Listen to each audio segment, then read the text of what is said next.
Section 130 revise कर चुके हैं, 131 रिवाइज कर चुके हैं बच्चों। मैंने आपको पहले ही बताया था इस चैप्टर में सेक्शन 230 से लेकर सेक्शन 240 तक की कहानी है, ठीक है। मेन मेन हेडिंग तो आपको पक्के से याद करना है। सेक्शन 230 याद हो गया, 231 याद हो गया, ठीक है। चलो 232 की तरफ चलते हैं।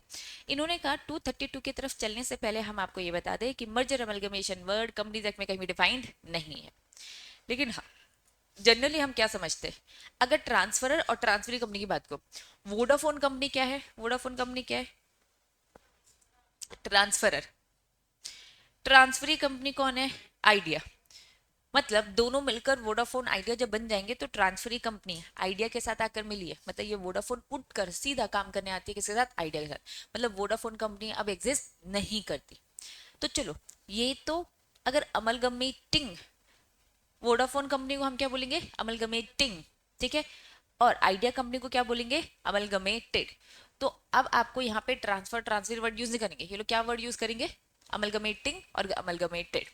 अमलगमेटिंग मतलब ट्रांसफरर, अमलगमेटेड मतलब ट्रांसफर, याद रखना है, ठीक है। चलो, तो मर्जर की डेफिनेशन क्या है, इन्होंने कहा भाई मर्जर दो लोग मिलकर आपस में काम करते हैं, अमलगमेट एब्जॉर्ब करते हैं, एक न्यू कंपनी बनाती है, दैट वाज मर्जर। फिर नीचे उन्होंने कहा कि चलो अमलगमेशन भी समझते हैं। बच्चों वापस से बोलूं, मर्जर अमलगमेशन एक ही है। क्या कंपनीज एक्ट ने कोई डेफिनेशन दी क्या, जब कंपनीज एक्ट ने कोई डेफिनेशन नहीं दी तो यहाँ पे उन्होंने कहा कि भाई कंपनीज एक्ट शांत है, तो एक काम करते हैं इनकम टैक्स लेकर आते हैं। इनकम टैक्स ने साफ साफ बोला भैया हम अमलगमेशन की डेफिनेशन देंगे, लेकिन जो अमलगमेशन की हम डेफिनेशन देंगे ना, इनके डेफिनेशन में क्या लिखा है, अमलगमेशन मीन्स मर्जर। मतलब इनकम टैक्स ने डेफिनेशन दी और डेफिनेशन देते वक्त क्या बोला कि अमलगमेशन के अंदर क्या है, मर्जर ऑफ वन और मोर कंपनीज। अब ये तीन कंडीशन अगर फुलफिल होती है तो हम मानेंगे अमलगमेशन है, अदरवाइज नहीं। इनकम टैक्स डिपार्टमेंट बोलता है कि अगर सारी की सारी प्रॉपर्टी, सारी की सारी लाइबिलिटी, सारे के सारे शेयर होल्डर, ठीक है, क्या लिखा है, प्रॉपर्टी लाइबिलिटी और शेयर होल्डर, ठीक है। प्रॉपर्टी पूरी की पूरी उठकर ट्रांसफरर कंपनी के ट्रांसफर में आती है, पूरी की पूरी लाइबिलिटी उठकर ट्रांसफर में आती है, पूरी की पूरी यहाँ पे शेयर होल्डर। अब तुम अगर नोटिस करोगे तो यहाँ इन्होंने बोला है, एक तरफ क्या बोला प्रॉपर्टी, दूसरे पॉइंट में क्या बोला लाइबिलिटी, तीसरे पॉइंट में क्या बोला शेयर होल्डर। समझना, वोडाफोन कंपनी की ऑल प्रॉपर्टी किसकी बनती है, आइडिया की। लेकिन इन्होंने लैंग्वेज क्या लिखी, अमलगमेटिंग की कंपनी की कहाँ चली जाएगी, अमलगमेटेड के पास। लाइबिलिटी सारी की सारी अमलगमेटिंग की कहाँ शिफ्ट हो जाएगी, अमलगमेटेड के पास। शेयर होल्डर की बात करें तो शेयर होल्डर में क्या लिखा है, नॉट लेस देन, और लिखा है क्या, नहीं लिखा, कितना लिखा है, 3/4। तो सारी की सारी प्रॉपर्टी, सारी की सारी लाइबिलिटी और शेयर होल्डर सारे लिखे हैं क्या, नहीं। शेयर होल्डर कितने लिखे हैं, 3/4। 3/4 मतलब कितने, 75%। मतलब अमलगमेशन हम तब मानेंगे जब सारी प्रॉपर्टी अमलगमेटिंग की अमलगमेटेड हो जाती है, सारी की सारी लाइबिलिटी अमलगमेटिंग की अमलगमेटेड में आ जाती है। लेकिन शोल्डर कितने आते हैं, 3/4। मतलब 75% लोग भी अगर हार जाएंगे तो हम इसको अमलगमेशन मानेंगे, क्योंकि कुछ तो लोग होंगे ना जो ना खुश होंगे, डिसेंटिंग शोल्डर। तो अगर हमने बोला सारे लोग मानेंगे तभी होगा, तो भैया ये बहुत ज्यादा हो जाएगा। जो लोग ना खुश है हमने ऊपर ही पढ़ा है कि उनको क्या दे दो, उनका पैसा उन्हें रिटर्न कर दो। अदरवाइज जो आगे कंटिन्यू करना चाहते हैं यहाँ से उठकर इस कंपनी के शोल्डर बन जाएंगे। बात समझ में आ गई। इनकम टैक्स ने डेफिनेशन दे रखी है अमलगमेशन की, उसके अकॉर्डिंग सारी प्रॉपर्टी सारी लाइबिलिटी, लेकिन शोल्डर कितने, 3/4 इन वैल्यू कि शोल्डर अगर आते हैं तो हम मानेंगे कि यस ये अमलगमेशन हुआ है, और फिर अमलगमेशन वाली ट्रीटमेंट किया जाएगा और इनकम टैक्स उस हिसाब से उस पर टैक्स लगाएगा। इनकम टैक्स ने अपनी सहूलियत के लिए डेफिनेशन दी है, उसने कोई समाज सेवा नहीं करी है। उसको लग रहा था कि भाई ये जब दो कंपनी मर्जर अमलगमेशन करते तो कुछ फायदा हो रहा है, फायदा हो रहा है भैया, इनकम हो रही है किसी की जिसमें मुझे टैक्स लगाना है, तो भैया टैक्स लगाने के लिए पहले मैं डेफिनेशन दे दूं कि कब मैं अमलगमेशन मांगूंगा और किस हिसाब से मैं उस पर टैक्स लगाऊंगा। समझ में आया क्या, पक्का। तो बताओ डेफिनेशन क्या है, ऑल प्रॉपर्टी, ऑल लाइबिलिटी, ठीक है, और शेयर होल्डर कितना, 3/4 इन वैल्यू। ऑल क्या 100% है क्या, नहीं, ये बात याद रखना, ठीक है। लैंग्वेज लिखते वक्त ध्यान रखना आपको क्या लिखना है, अमलगमेटिंग की प्रॉपर्टी थी किसके पास आई, अमलगमेटेड। अमलगमेटिंग की प्रॉपर्टी अमलगमेटेड, अमलगमेटिंग के शोल्डर कहाँ है, become the shoulder of the amalgamated. Done. चलो अभी सेक्शन 232 चालू नहीं हुआ है, आपको मर्जर अमलगमेशन की डेफिनेशन बताई गई है। अब यहां से स्टार्ट होता है सेक्शन 232, ठीक है। चलो सेक्शन 231 क्या बोलता है, बोलता है अगर किसी कंपनी को कॉम्प्रोमाइज अरेंजमेंट करना है ना, किसी कंपनी को क्या करना है, कॉम्प्रोमाइज अरेंजमेंट, अब कॉम्प्रोमाइज अरेंजमेंट एक वाइडर टर्म है। अगर मैं आपसे पूछूं कि भाई अरेंजमेंट का मतलब क्या है, अरेंजमेंट का मतलब क्या है, अरेंजमेंट का मतलब है मर्जर, अरेंजमेंट का मतलब है अमलगमेशन, इसका मतलब डीमर्जर भी है, डीमर्जर भी है। अरेंजमेंट के अंदर हम अग्रीमेंट करें, वो अग्रीमेंट मर्जर का हो सकता है, अमलगमेशन का हो सकता है, डीमर्जर का हो सकता है, टेक ओवर का हो सकता है, एक्विजिशन का हो सकता है। मतलब अरेंजमेंट एक वाइडर टर्म है। तो अगर किसी को कुछ भी करना है तो सेक्शन 230 फॉलो करो। सेक्शन 230 प्रोसेस बोलता है भैया कैसे मर्जर अमलगमेशन होगा, कि भैया एनसीएलटी को एप्लीकेशन दो, फिर एफिडेविट के साथ डॉक्यूमेंट दो, नोटिस भेजो, तो पूरी प्रोसेस। लेकिन अगर कोई स्पेसिफिक है कि मुझे मर्जर अमलगमेशन ही करना है, अगर डीमर्जर करना है तो कौन सा सेक्शन 230, लेकिन मैं स्पेसिफिक हूं कि मुझे मर्जर ही करना है, अमलगमेशन करना है, तो उन्होंने कहा कि भैया आपको सेक्शन 232, तो सेक्शन सॉरी 230 गलती से लिखा है, सेक्शन एक तरफ 230 है और सेक्शन एक तरफ क्या है 232। सेक्शन 230 जनरल प्रोसेस बताता है, किसी को कुछ भी करना है, कॉम्प्रोमाइज करना है क्रेडिटर के साथ, तो भैया आपको सेक्शन कौन सा लगेगा 230। मर्जर अमलगमेशन करना है, डीमर्जर करना है, एकदम यहाँ पे अगर स्पेसिफिक हो, आप स्पेसिफिक हो तो सेक्शन 232। मतलब सेक्शन 230 बोलता है पावर है कॉम्प्रोमाइज अरेंजमेंट करने की प्रोसेस, और सेक्शन 232 बोलता है ट्रिब्यूनल के पास पावर है to call the meeting of the creditors and member with respect to, क्या लिखा है, merger amalgamation.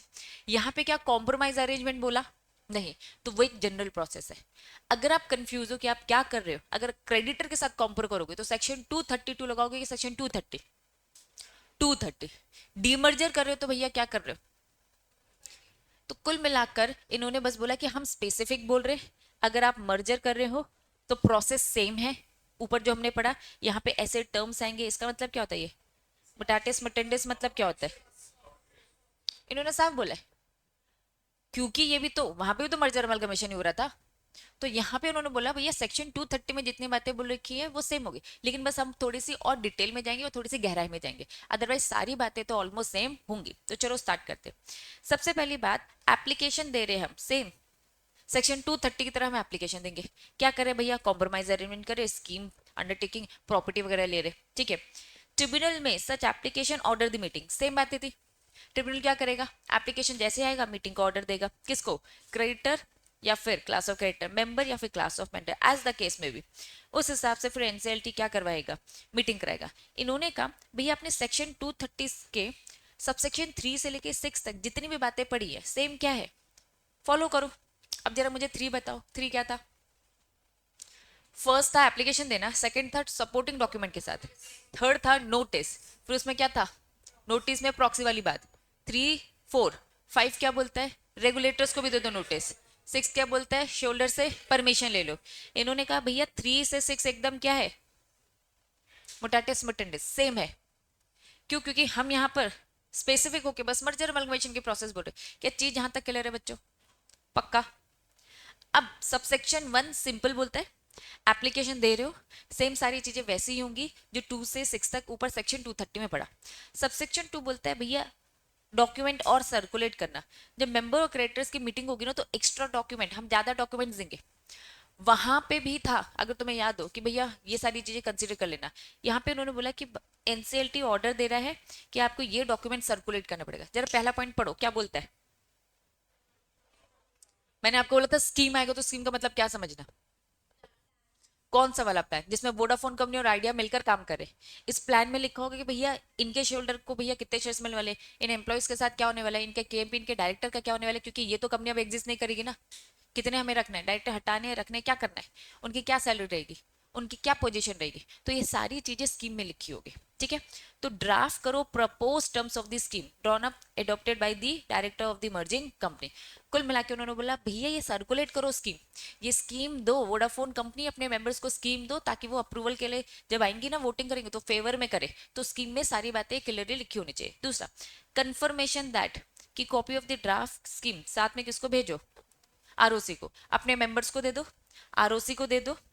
Report adopted by the directors of the merging company explaining the effect of the compromise, please हमें direct एक report चाहिए। देखो 3 points है, पहले point में बोला भैया शेयर होल्डर को स्कीम दो, सेकंड पॉइंट में बोला कि ये स्कीम किसको दो, आरओसी को दो, फिर बोला कि भैया एक रिपोर्ट होती है जो डायरेक्टर अडॉप्ट करता है, कौन सी? मर्जिंग कंपनी को लेकर। अब भैया यहाँ पे ना बोला दो कंपनी मर्ज हो रही है, तो मर्जिंग कंपनी को लेकर डायरेक्टर तुम्हारी जो एक रिपोर्ट है भैया वो भी हमें दिखाओ, ठीक है, जिसमें सारी डिटेलिंग होगी। रिपोर्ट ऑफ द एक्सपर्ट, लेकिन ये एक्सपर्ट क्या कर कर यहाँ पे क्या करेगा? Valuation. Idea company Vodafone company को खरीद रही है ना, तो सही कीमत, सही वैल्यूएशन है कि नहीं? फिर वोडाफोन कंपनी भी तो अपनी कीमत देखेगी सच में, तो वो अपने रजिस्टर वैल्यू से एक बार चेक करा ले कि भैया हमारी सही कीमत लग रही कि नहीं लग रही, ताकि हम शेयर होल्डर को दे सके। तो शेयर होल्डर को ये भी रिपोर्ट दो। Supplementary account statement if the last annual account any of the merging company relate to financial year ending more than 6 months before the first meeting the company summoned for the propose approving the scheme। दीदी कुछ समझ भी नहीं आया, समझो। अगर आपकी company merge हो रही है तो आप अपनी लेटेस्ट फाइनेंशियल स्टेटमेंट की रिपोर्ट देंगे, ठीक है। अब मुझे बताओ ये फाइनेंशियल ईयर हमारा कब खत्म है? 31 मार्च। ईयर कौन सा चल रहा है अभी? ठीक है। अभी अक्टूबर के मंथ में डिसाइड होता है कि हमें क्या करना है, मर्जर अमलगमेशन करना है। तो हमें अपनी फाइनेंशियल ईयर की पूरी रिपोर्ट देनी है ऑडिट के साथ। चलो दे दी। अब मुझे बताओ अप्रैल से लेकर अक्टूबर तक अभी कितने मंथ हो गए? एग्जैक्ट बताओ, 6 महीने कंप्लीट हो गए क्या? अप्रैल मई जून जुलाई अगस्त सितंबर, 6 महीने हो गए सितंबर में। अब अक्टूबर एक्स्ट्रा है। इन्होंने कहा अगर आप सितंबर से पहले करते तो फाइनेंशियल ईयर मार्च तक का जो स्टेटमेंट है चल जाता, लेकिन अगर आपका गैप 6 महीने से ज्यादा का है तो आपको क्या देना पड़ेगा? Supplementary accounting statement. इन 6 महीने से ज्यादा का जो गैप आ रहा है ना, प्लीज हमें स्टेटमेंट में भी दीजिए कि अभी तक आपकी कंपनी ने कितना कमाया, कितना गवाया, कितना इनकम, कितना एक्सपेंस, सब हमें डिटेल चाहिए, क्योंकि गैप ज्यादा है। अगर आप अप्रैल में प्लान कर रहे थे तो लेटेस्ट वाला है, कोई टेंशन नहीं। अगर आप अगस्त में प्लान कर रहे थे तो भी मार्च तक का चल जाएगा, ये 2-3 महीने का नहीं। लेकिन क्योंकि 6 महीने से ज्यादा का गैप है, तो हमें इन 6 महीने से ज्यादा के गैप में आपने पैसों का क्या क्या किया है इसकी पूरी हमें स्टेटमेंट चाहिए। क्या डिफरेंस समझ में आ रहा है? आपको अक्सर ऐसा बोला जाता है कि भैया हमें आपकी जो फोटो चाहिए ना पासपोर्ट साइज वाली, वो कब तक की चाहिए? 6 महीने पुराने तक क्यों नहीं चाहिए, या फिर 2 महीने पुराने तक क्यों नहीं चाहिए? बिजली का जो बिल होता है ना, जो आप दोगे ना, तो 2 साल पुराना मत देना, अभी 2 महीने पुराना वाला देना। जरा लॉजिक बताओ, ये लेटेस्ट वाला क्यों चाहिए रहता है? अपडेटेड वर्जन कुछ लोचा तो नहीं है? पता चला 2 साल पुराना वो एड्रेस में आप आज रहते ही नहीं हो, फोटो तुम्हें पहचान नहीं पाएंगे। सेम बच्चा, फाइनेंशियल स्टेटमेंट की बात चल रही है। अगर हम ज्यादा गैप रखेंगे तो इस बीच आपने कोई बहुत बड़ा फ्रॉड कर रखा है, ये किसी को पता चलेगा नहीं। बात समझ में आ रही है? तो साफ इन्होंने बोला, पढ़ क्या रहे हम, मेंबर्स को, क्रेडिटर्स को ये सारी चीजें सर्कुलेट की जाएगी। पहला क्या किया जाएगा? स्कीम। कौन सी स्कीम? वोडाफोन आइडिया कंपनी कैसे साथ में काम करेगी, ठीक है, इसका पूरा प्लान चाहिए। ये स्कीम शोल्डर के साथ साथ किसको भेजो? आरओसी को भी। फिर डायरेक्टर की रिपोर्ट और हमें वैल्यूएशन जो एक्सपर्ट है रजिस्टर वैल्यू और उसकी भी रिपोर्ट चाहिए। और प्लस ई पॉइंट क्या बोलता है? अकाउंटिंग स्टेटमेंट का एक सप्लीमेंट्री फॉर्म चाहिए। अगर आपका क्या होता है, मोर देन 6 मंथ्स अगर होता है, 6 महीने से कम है तो कोई टेंशन नहीं है, 31 मार्च तक का दीजिए चल जाएगा। क्लैरिटी है बच्चों? हाँ तो भी देना पड़ेगा क्योंकि गैप ज्यादा हो रहा है। अगर सितंबर में 30 तक होता ना प्लान तो कोई टेंशन नहीं है, लेकिन कह रही कि अगर फिर हमें पूरा देना है, देना फिर हमें अप्रैल से पूरा चिट्ठा है। अगर अक्टूबर में आ गए तो अप्रैल से अभी तक का पूरा पैसा बताओ। लेकिन अगर सितंबर के एंड में ही है, क्योंकि देखो एक डेट तो होगी ना, इट इज जस्ट लाइक का कि थोड़े से नंबर से रह गए है ना, तो ये बस ये कह रही है थोड़े से डेट से नहीं। अगर मैं कह रही हूँ 5 अक्टूबर को भी डिसाइड करते हो तो भी 6 महीने से ज्यादा हो गया ना, तो यस आपको पूरा पूरा अप्रैल से अभी तक का अक्टूबर तक का पूरा सीन आपको प्लेन करना पड़ेगा, ठीक है। चलिए, अब सबसेक्शन 1 क्या था? एप्लीकेशन दो, सेम ऊपर सेक्शन 230 की तरह था। फिर सबसेक्शन 2 क्या बोलता है? एक्स्ट्रा सर्कुलर मेंबर मीटिंग के साथ, वहां हमने एफिडेविट पढ़ा था कि हम वो एनसीएलटी को दे रहे थे, यहाँ एनसीएलटी को नहीं दे रहे। मीटिंग में इन्होंने कहा भैया मेंबर क्रेडिट के पास ये सारी चीजें ऑलरेडी सर्कुलेटेड होनी चाहिए ताकि वो डिटेल में आकर पढ़े, समझे और वोट करे उस हिसाब से। सबसेक्शन 3 समझ में आ रहा है? एनसीएलटी ने सैंक्शन कर दिया होगा, मतलब अप्रूवल दे दी होगी। आफ्टर सेटिस्फाइंग फॉलोइंग मैटर, वहां भी मैटर थे, यहाँ भी मैटर थे, वहां कम मैटर थे, यहाँ ज्यादा मैटर है। अब यहाँ पे क्या मैटर है जरा पढ़ो। पहला, ट्रांसफरी कंपनी के पास सारी प्रॉपर्टी आ चुकी है ट्रांसफरर की। अलॉटमेंट या फिर क्या लिखा है? Appropriation by the transferee company any shares. भैया वोडाफोन कंपनी के जो शेयर होल्डर है ना, उनको कितने प्रपोर्शन में शेयर्स मिल रहे? इनके 4 के बदले में इनको 8 मिल रहे, 10 के बदले में इनको 20 मिल रहे। क्या प्रपोर्शन है इसको देखे। हम पढ़ रहे हैं कि एनसीएलटी ये सारे मैटर्स को एक बार अपनी तरफ से सेटिस्फाइड करेगी, तब जाकर क्या होगा? वो सैंक्शन करेगी, ठीक है। तो पहला पॉइंट, एक बार ट्रांसफरी कंपनी के शेयर प्रॉपर्टी सब ट्रांसफर हो गया देख लो, अलॉटमेंट ऑफ शेयर कैसा क्या होने वाला है देख लो, ठीक है। नेक्स्ट कंटिन्यूएशन ट्रांसफरी कंपनी क्या लीगल पेंडिंग प्रोसीडिंग है क्या बोलना चाह रहे? वोडाफोन कंपनी में अभी तक जो केस चल रहे थे वो अब आगे कहाँ चलेंगे? आइडिया कंपनी में। अब तुमने इस कंपनी को खरीदा तो इनके बस क्या अच्छी चीजें आएंगी, अच्छी चीजों के साथ बुरी चीजें भी आएंगी, एसेट के साथ भी लाइबिलिटी भी आएगा, डिसॉल्व हो जाएगा। ये इंपॉर्टेंट बात है, कभी कभार इसमें क्वेश्चन ही आ जाता है, समझो थोड़ा सा। एक होता है डिसोल्यूशन, एक होता है वाइंडिंग अप। इस कंसेप्ट को थोड़ा समझेंगे पहले। वाइंडिंग अप एक प्रोसेस है। वाइंडिंग अप क्या है? एक प्रोसेस। इस प्रोसेस में क्या होता है बताओ जरा। एक्चुअली लिक्विड फॉर्म में करते हैं ना, बेचरू में सब कुछ, ठीक है। 1 महीने, 2 महीने, 3 महीने, 4 महीने, 6 6 महीने हो गए, 1 1 साल हो गया। वाइंडिंग अप एक प्रोसेस है। इस प्रोसेस में ऑफिसर आता है, लिक्विडेटर ऑफिसर आता है, ठीक है। ऑफिशियल लिक्विडेटर आता है, सारे एसेट्स को बेचता है, लिक्विड फॉर्म में कन्वर्ट करता है, क्रेडिटर को धीरे धीरे पेमेंट करता है, ठीक है। आखिरी में इक्विटी शेयरहोल्डर बैठे रहते हैं कि शायद कुछ बचेगा, कुछ नहीं बचने वाला, कंपनी बर्बाद हो गई है, ठीक है। तो अब कंपनी की एक प्रोसेस है 1 साल की, ठीक है। जल्दी भी हो सकती है, लेट भी हो सकती है। इन्होंने कहा अब जब सब कुछ बिक जाएगा, ऑफिशियल लिक्विडेटर एनसीएलटी के पास जाएगा और एनसीएलटी को बोलेगा सब बेच दे, अब कुछ नहीं बचा, सारे काम खत्म। तो अब एनसीएलटी ऑर्डर देगा, डिसॉल्व हो गई है कंपनी। तो डिसोल्यूशन और वाइंडिंग अप में बस ये है कि अगर पेशेंट वेंटिलेटर में है तो वाइंडिंग अप की प्रोसेस चल रही है, बचाने का ट्राई किया जा रहा है। इसलिए ऑफिशियल लिक्विडेटर क्या कर रहा था? मर्जर अमलगमेशन के लिए सेक्शन 230 सब सेक्शन 1 अप्लाई कर रहा था। क्या बोल रहा था? भैया बचा लो, उसे बचा लो। मतलब वो लिक्विडेशन भी कर रहा है और पैरेलली हाथ पैर भी मार रहा है, डॉक्टर इलाज कर रहा है और हाथ पैर मार रहा है, भैया बच जाए। लेकिन अगर नहीं बचता है तो क्या हो जाएगा? डेथ हो जाएगी। तो इन्होंने कहा कि भाई सारा काम खत्म, सब कुछ देख लिया, नहीं बचा सकते, अब कंपनी डिसॉल्व। तो क्या डिसोल्यूशन और वाइंडिंग अप में डिफरेंस समझ में आ रहा है? डिसॉल्व मतलब कंपनी खत्म, वाइंडिंग अप में कंपनी जिंदा है, बची है।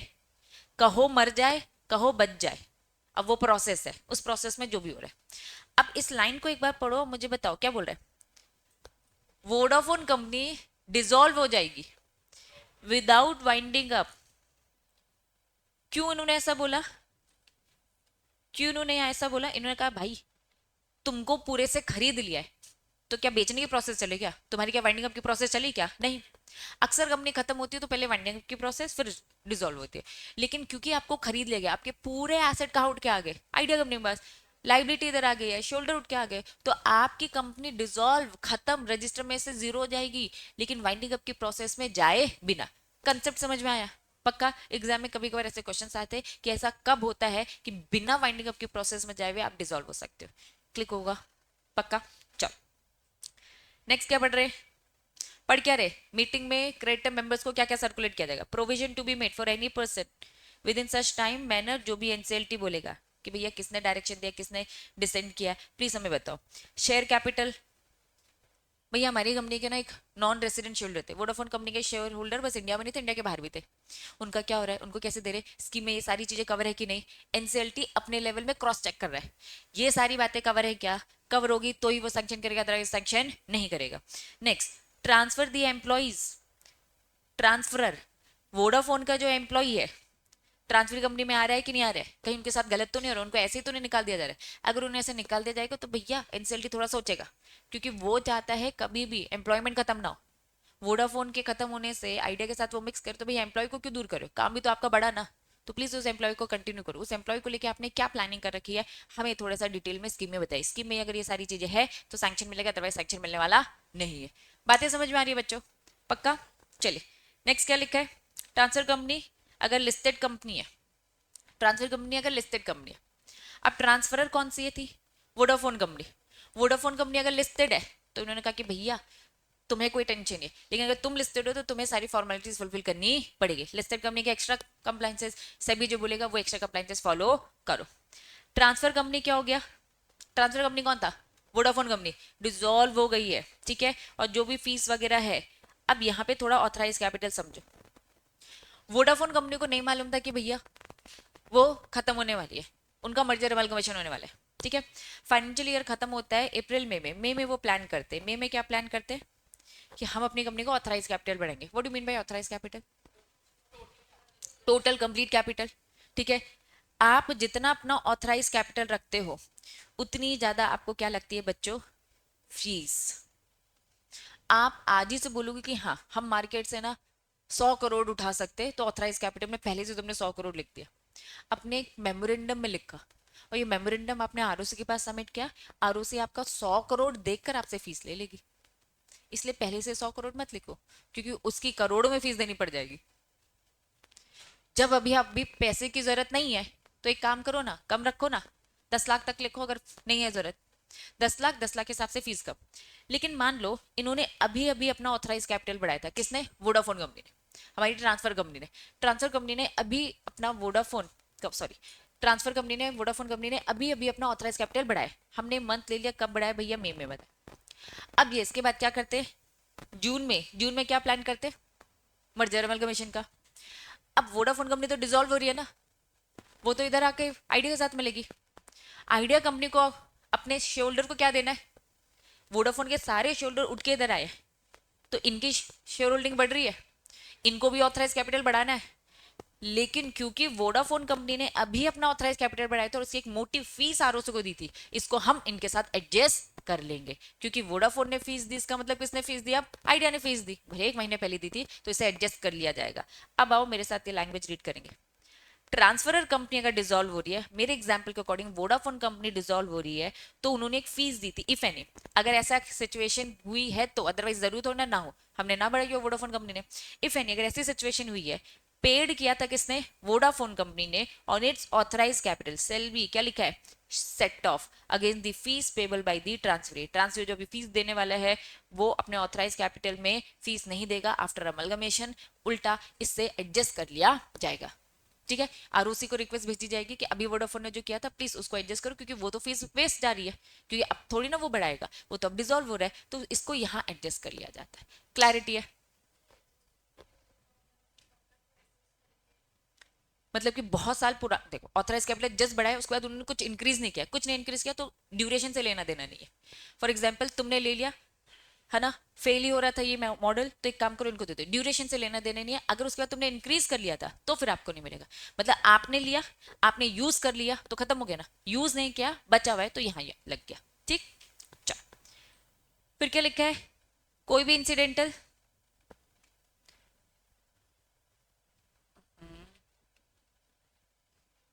चल ही नहीं रहा, लास्ट वाला पॉइंट पढ़ो बच्चों, आ जाओ। ये समझ में आ गया, रिपीट। ऑडिटर क्या करेगा, किस चीज का सर्टिफिकेट, अकाउंटिंग स्टैंडर्ड फॉलो किया है, प्रॉपर्टी ले रहे हो, एसेट ले रहे हो, तो लाइबिलिटी भी लेनी पड़ेगी। भाई वोडाफोन के सारे एसेट्स लिए तुमने, इनके सारे केसेस भी लो।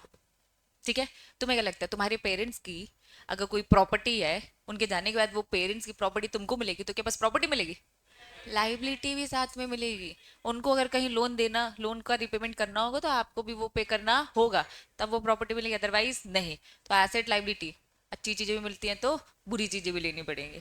चलो, certified copy of the order to be, NCLT ने सैंक्शन कर दिया आरओसी को देने का। ठीक है, चल यहां से आ जाइए, क्या लिखा है, इफेक्टिव डेट। देखो पहले तो मैं दोनों का मीनिंग आपको बताऊंगी, ये टर्म बार बार आएगा, एक होता है ट्रांसफर डेट, एक होता है इफेक्टिव डेट, थोड़ा सा कंसेप्ट को समझना। ट्रांसफर डेट को अपॉइंटेड डेट भी बोलते हैं, अगर ये बदल बदल कर कुछ इन्होंने बोला तो समझ जाना, transfer date is also known as appointed date. ठीक है, चलो, ट्रांसफर डेट वो डेट होती है जब transfer take place where in the property asset liability of the transfer shall be vest transfer company. तो ट्रांसफर डेट वर्ड से समझ में आ रहा है, जिस दिन वोडाफोन कंपनी के सारे एसेट सारे लाइबिलिटी किसके हो गए, आइडिया कंपनी के हो गए, तो जिस दिन सारी ये वाली ट्रांसफर वाली फॉर्मेलिटीज होगी उसे हम क्या बोलते हैं, ट्रांसफर डेट।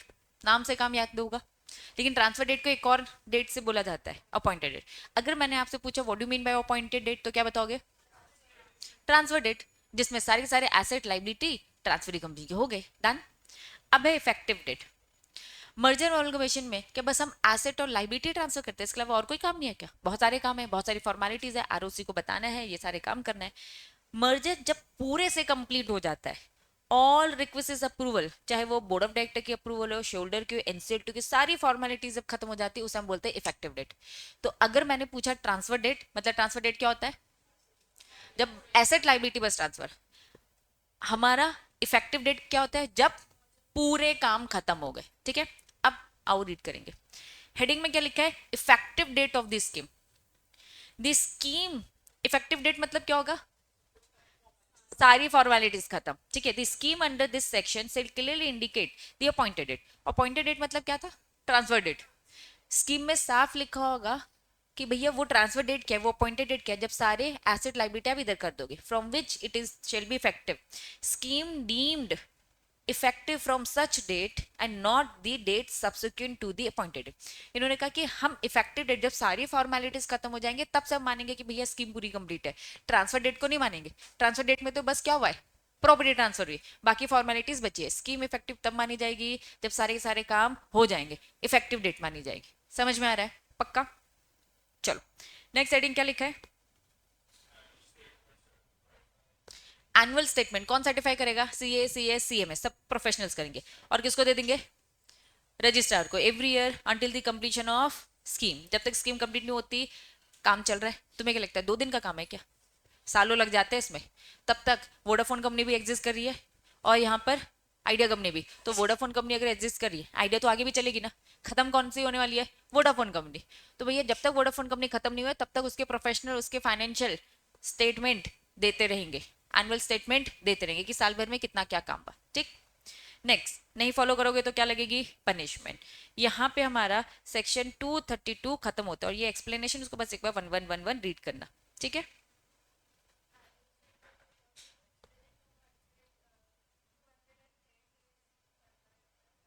क्या चीज, अच्छा ये हाँ, बस इन्होंने ड्यूरेशन दे रखा है कि 210 days from the end of the each finance.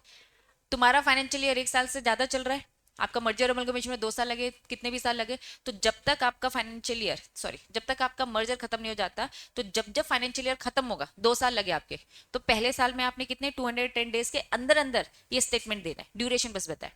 इस साल भी मर्जर अमलगमेशन की प्रोसेस खत्म हुई, नेक्स्ट ईयर जा रहे तो फिर से दोबारा से आपको ये एनुअल स्टेटमेंट देने पड़ेंगे। कुल मिला के बस उन्होंने कहा कि जो भी वोडाफोन कंपनी में चल रहा है उसका स्टेटमेंट आरओसी को दो। 2 साल से कुछ भी फाइलिंग नहीं हुई, जीरो, ऐसा नहीं होना चाहिए। हालांकि ये खत्म होने वाली है, लेकिन अभी तक जो भी चल रहा है बताने का, जब तक डिजोल्व नहीं होती तब तक दे देने का। डिजोल्व कब हो जाएगी, जब पूरा कंप्लीट फॉर्मेलिटी हो जाएगी इफेक्टिव डेट से, ठीक है। चलिए यहाँ पे केस दिख रहा है, केस का सीधा कंक्लूजन। पहला पॉइंट पढ़ो जरा, पहला और दूसरा पढ़ो। राइट्स एंड लायबिलिटी किसकी, secure and secure creditor remain unaffected by the propose scheme. जो स्कीम बनी थी उसमें वोडाफोन कंपनी के जो भी सिक्योर्ड क्रेडिटर होंगे या फिर अनसिक्योर्ड क्रेडिटर होंगे, भैया उनको कुछ भी तरीके से इफेक्ट नहीं होना चाहिए, नहीं तो वो क्या नहीं करेंगे, स्कीम को अप्रूवल नहीं देने वाली है भाई, ठीक है। No compromise is offered any secured unsecured creditor of the transfer company. आपको कॉम्प्रोमाइज ऑफर नहीं करना है। ट्रांसफर कंपनी कौन सी हो गई, आइडिया कंपनी। भैया वोडाफोन कंपनी का देखना है, आइडिया का थोड़ी ना देखना है, ठीक है। In case of the involvement of the parent, और ये क्या लिखा है, होली ओन सब्सिडी मतलब 100%। तुम इनकी 100% सब्सिडी हो, तो मुझे बताओ शेयरहोल्डिंग में कुछ फर्क आने वाला है क्या। इन मेरा आप में इन्वेस्टमेंट है और आपका इसमें इन्वेस्टमेंट है, तो भाई मान लिया जाएगा ना मेरा इन्वेस्टमेंट इसमें, क्योंकि मैंने जो आप पे पैसा लगाया आपने वही तो पैसा इसमें लगाया, और 100% है। मतलब पूरा पैसा मेरा अगर आप में 100% लगाया, तुमने 100% इसमें लगाया, तो इनडायरेक्टली मेरा ही पैसा इस कंपनी में लगा है। तो इन्होंने साफ बोला इनकेस पेरेंट कंपनी एक तरफ है, दूसरी तरफ क्या 100% subsidy company, meeting of the equity share holder secured unsecured can be, मतलब बताओ डिस्पेंस का बताया था मैंने, मतलब एग्जेम्प्ट, छूट मिल जाएगी आपको। याद आ रहा है सेक्शन 230 का सब सेक्शन 9, क्रेडिटर की मीटिंग को डिस्पेंस कर दिया जाएगा। कहा था इस वर्ड को याद रखना, ये वर्ड है ना, पूछा जाएगा। चलो, तो साफ इन्होंने बोला अगर होल्डिंग कंपनी अपनी सब्सिडी से कर रही हो, वो सब्सिडी 100% है, तो आपको कोई भी मीटिंग मीटिंग कराने की जरूरत नहीं है, किसी से भी पूछने की जरूरत ना इक्विटी से, ना सिक्योर्ड से, ना अनसिक्योर्ड से। क्यों, क्या लॉजिक है जरा बताओ। निकिता फोन नीचे रख, लॉजिक बताओ क्या है। होल्डिंग कंपनी किसके साथ मर्ज कर रही है, 100% सब्सिडी के साथ। तुम मीटिंग ना शोल्डर से पूछो ना क्रेडिटर से पूछो, किसी से नहीं पूछो, क्यों, पूरा पैसा वहीं तो लगा है। मैंने क्या बोला अभी आपको, मैं इन्वेस्टर हूं आपका, ठीक है। मेरा पैसा आप पे, आपका पैसा इसमें, तो मुझसे शोल्डर से पूछने की जरूरत नहीं है। क्यों, क्योंकि 100%, अगर 100% नहीं होता तो पूछना चाहिए था, ठीक। The rights and equity shoulder of the transfer company not impact, क्योंकि कहीं से कोई फर्क पड़ने वाला नहीं है। तो इस केस का कंक्लूजन ये है, यहाँ पे एक तरफ होल्डिंग थी और एक तरफ सब्सिडी, लेकिन सब्सिडी 100%, तो कुछ भी मीटिंग मीटिंग करवाने की पूरा इतना लंबा चौड़ा सेक्शन फॉलो करने की जरूरत नहीं है। क्लैरिटी है बच्चों? यहाँ हमारा सेक्शन 232 खत्म। सेक्शन 230 क्या था? General process of compromise arrangement की। सेक्शन 231 नहीं, वो तो 232 था। 231 क्या था? मीटिंग के बाद, सॉरी, अप्रूव सैंक्शन होने के बाद भी सुपरवाइज करना है, मॉडिफाई करना और जरूरत पड़ेगी तो वाइंडिंग अप कर दो। याद आ रहा है? 231। आज हमने पढ़ा 232 जो स्पेसिफिक मर्जर अमलगमेशन के, ठीक है। अब आ जाओ सेक्शन 233। प्रोसेस खत्म हो चुकी है। अब हेडिंग एक बार पढ़ो, मर्जर अमलगमेशन, लेकिन किसका? बाजू में लिखो फास्ट ट्रैक मर्जर।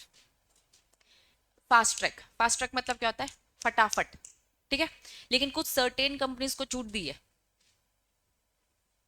ऊपर जितनी भी लंबी चौड़ी प्रोसेस पड़ी, merger merger fast track merger, ठीक है। ये ओन लैंग्वेज, लेकिन हेडिंग क्या है? बुक की हेडिंग क्या है? मर्जर अमलगमेशन किसका? Certain company. सर्टेन कंपनी पहले समझो, दो छोटी कंपनी आपस में मर्जर करिए, एक तरफ होल्डिंग है और दूसरी तरफ क्या है? 100%। उन्होंने कहा भैया वो सब करने की जरूरत नहीं जो ऊपर हमने पढ़ा था, क्योंकि तुम्हारे लिए तो अलग से सेक्शन है। और उन्होंने बोला अदर क्लास। अदर क्लास को नीचे डिफाइन कर रखा है, आपको नीचे एक बॉक्स दिखेगा, सीधा हो, अदर क्लास का एरो लेकर आओ ऐसे। ये अदर क्लास का मतलब क्या है? क्योंकि प्रिस्क्राइब, अभी सीजी ने प्रिस्क्राइब कर दिया। सीजी ने प्रिस्क्राइब किया द क्लास ऑफ कंपनी, क्या बोला? Two startup companies. जरा बताओ मुझे, स्टार्टअप कंपनीज कौन सी कंपनीज है? 10 साल तक वाली, कुछ ज्यादा इनोवेटिव आइडियाज के साथ, ठीक है, जो हमने स्टार्टअप में डेफिनेशन पढ़ी। चलो, दो स्टार्टअप कंपनीज आपस में मर्जर करनी है। टू और मोर स्टार्टअप कंपनी विथ वन और मोर स्मॉल कंपनी। मतलब स्टार्टअप कंपनी स्मॉल कंपनी के साथ करे। कुल मिला के 4 पॉइंट हो गए आपके। पहला पॉइंट होता है दो स्मॉल कंपनी, दूसरा क्या है? एक होल्डिंग और 100% सब्सिडी। तीसरा दो स्टार्टअप कंपनी। चौथा एक तरफ स्टार्टअप है, दूसरी तरफ क्या है? Small company. क्या ये 4 पॉइंट समझ में आ रहे हैं? नहीं समझ में? ये पहले दो पॉइंट, सर्टेन कंपनी से मतलब हमारा क्या है? सर्टेन कंपनी मतलब टू और मोर स्मॉल कंपनी। सीन ऐसा है, एक स्मॉल कंपनी दूसरी स्मॉल कंपनी के साथ हो रही है, तो तुम्हारा नॉर्मल इतनी लंबी चौड़ी प्रोसेस नहीं देंगे तुम्हें, क्योंकि छोटी कंपनी हो ना, तो तुम्हें फास्ट ट्रैक मर्जर में भेजा हमने। दूसरा क्या बोलता है? होल्डिंग है और दूसरी तरफ क्या है? आपकी सब्सिडी, लेकिन नॉर्मल सब्सिडी नहीं, 100% वाली।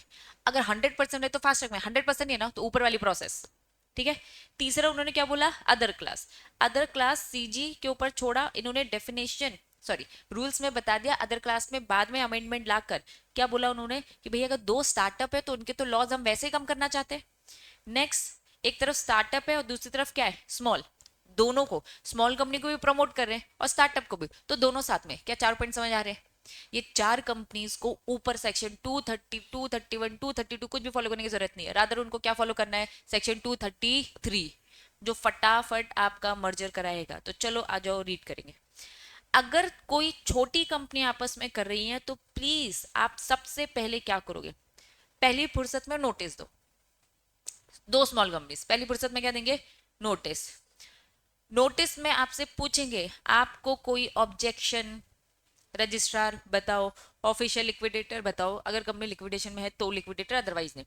कुल मिला के सीधा आरओसी को दो कि भैया हम दो स्मॉल कंपनी आपस में करना चाहते हैं, आरओसी तुम्हें कोई दिक्कत आपत्ति है तो प्लीज हमें बता दो, ठीक है। Objection suggestion receive considered bye the company. ROC ने ऑब्जेक्शन रेस कर दिया, respective general meeting, general meeting में लेके जाओ, ठीक है। स्कीम अप्रूव कराओ, मेंबर्स के सामने रखो कि भैया हम मर्जर अमलगमेशन कर रहे हैं। At the general meeting at least हमें मेंबर्स का कितना वोट चाहिए? क्योंकि तुम मर्जर अमलगमेशन कर रहे हो और दो छोटी कंपनी हो, तो भाई तुम्हारा ना वो वाला अप्रूवल नहीं लगी। हमने कौन से अप्रूवल पढ़ी थी जरा बताओ? Majority of person 3/4 in value ORSR का मिक्स होना चाहिए। यहाँ पे ऐसा नहीं बोला उन्होंने। क्या बोला?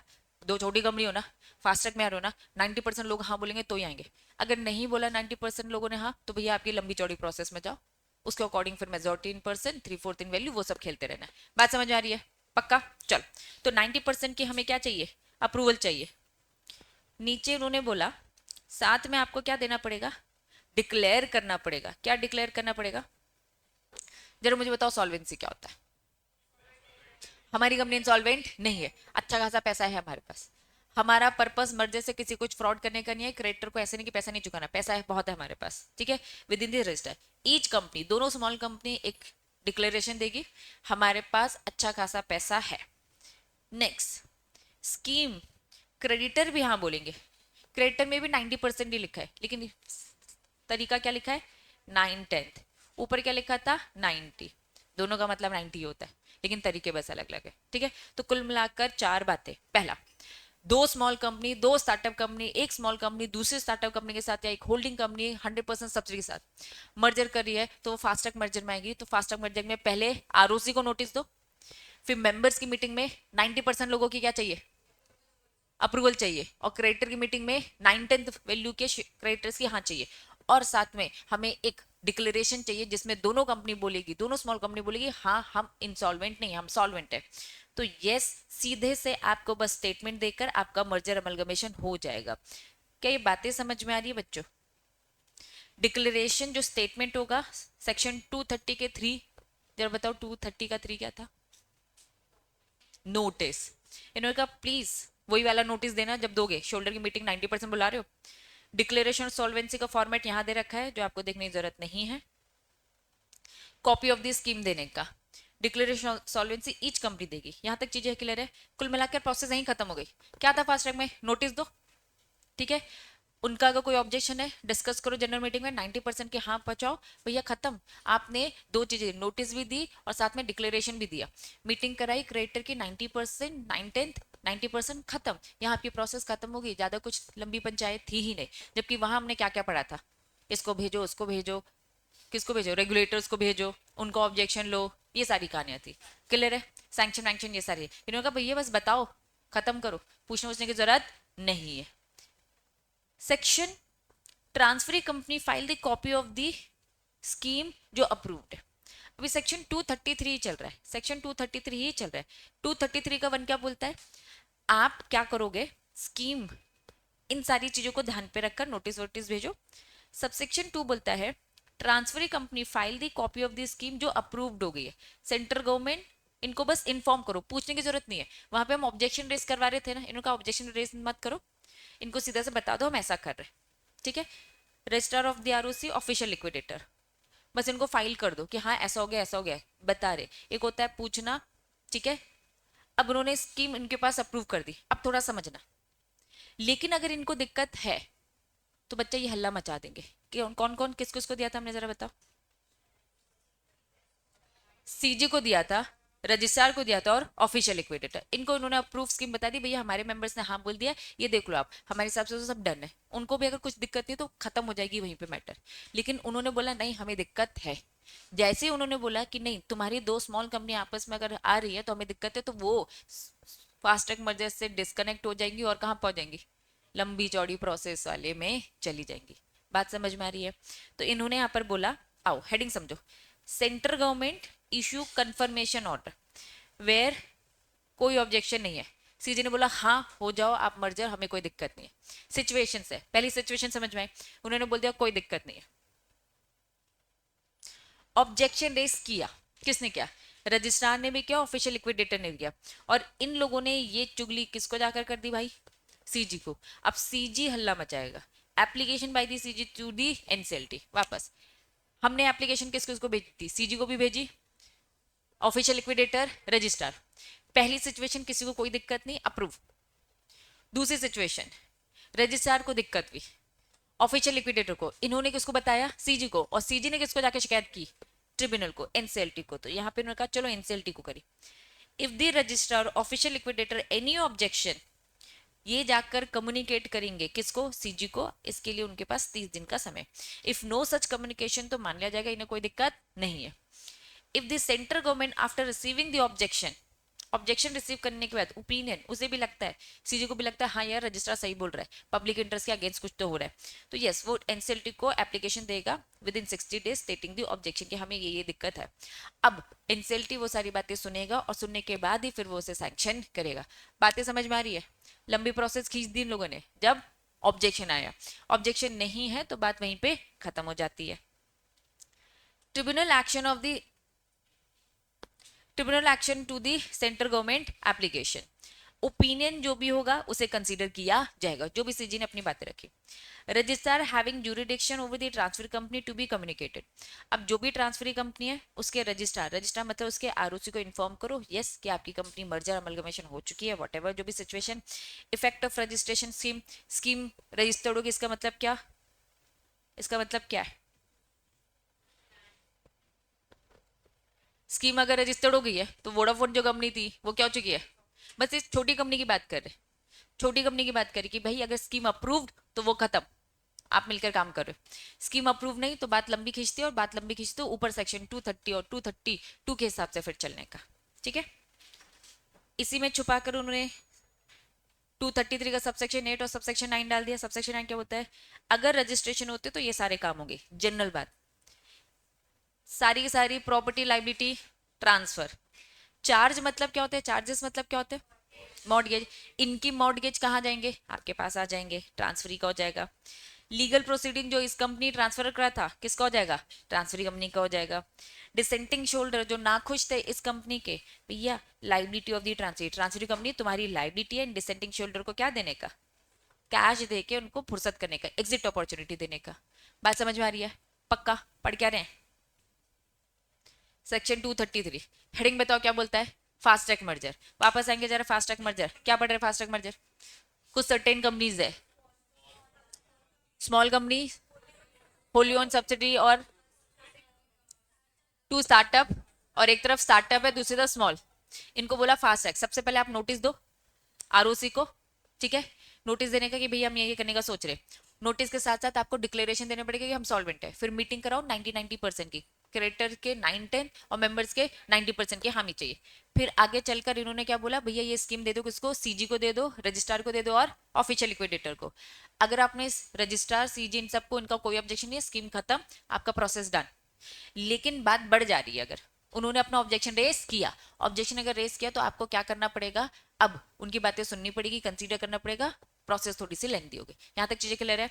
फिर इसके बाद हमने जनरल बातें पढ़ी कि अगर एनसीएलटी ने ऑब्जेक्शन रेस करवाया है तो उसकी बातें सुनी जाएगी, एक्शन लिया जाएगा उसके अकॉर्डिंग।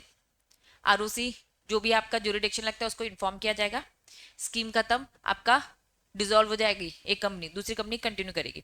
और अगर स्कीम रजिस्टर्ड हो गया दैट मीन सारे एसेट इसके, सारी लाइबिलिटीज की, सारी लीगल प्रोसीडिंग इसके। समझ में आ रही है बातें, रिपीट चल रही है।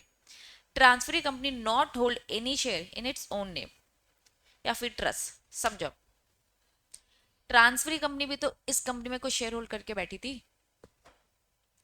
इन्होंने 10% के शेयर ले रखे थे, समझना थोड़ा सा, क्या कर रखा था, 10% के शेयर होल्ड करके रखे थे। अब धीरे धीरे सब खरीद के अपने साथ मिक्स कर ले रही है, ये कंपनी तो अब एग्जिस्ट ही नहीं करेगी ना। अब वोडाफोन कंपनी के शेयर्स तुम्हारे पास है, वोडाफोन कंपनी अब है क्या, डिसॉल्व हो गई है, क्या करोगे उस सर्टिफिकेट का, कुछ वैल्यू है क्या, खत्म हो जाएगा ना।